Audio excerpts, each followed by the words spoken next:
Ceci est un GBF, générateur de basse fréquence. Cet appareil est un générateur qui permet de faire varier la fréquence. Pour allumer ce GBF, il faut appuyer sur le bouton Power.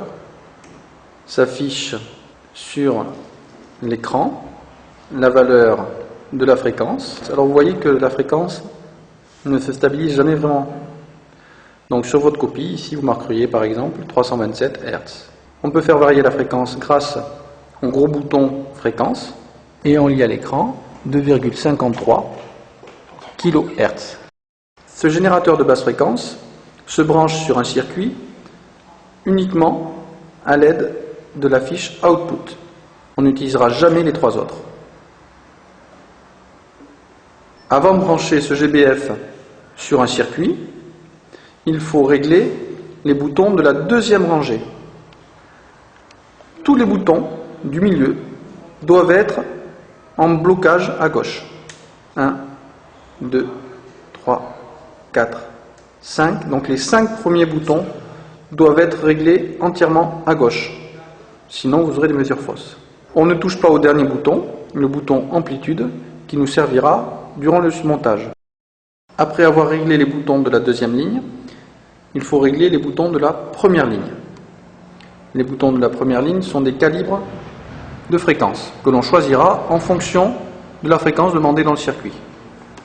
Donc là c'est le calibre 10 Hz, là c'est le calibre 10 kHz.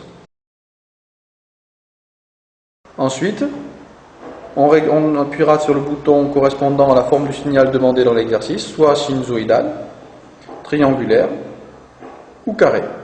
Et attention, vérifiez toujours que les deux derniers boutons ne soient pas enfoncés. Si l'on veut visualiser la tension générée par ce GBF, on peut utiliser un oscilloscope. On branche donc l'oscilloscope.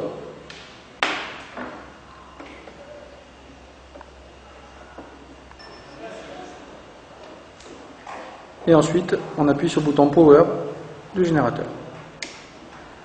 On observe à l'écran de l'oscilloscope un signal sinusoïdal de fréquence réglé par le GBF. Donc on peut faire varier la fréquence du GBF et observer à l'oscilloscope le résultat.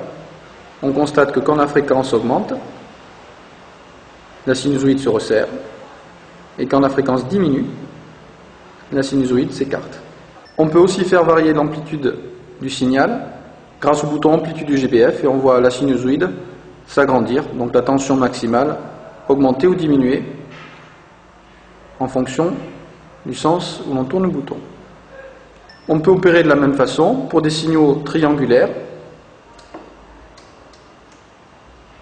Donc on peut faire varier la fréquence et l'amplitude.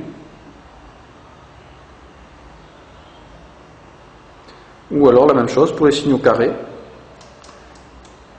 Et on peut faire varier, toujours pareil, la fréquence ou l'amplitude.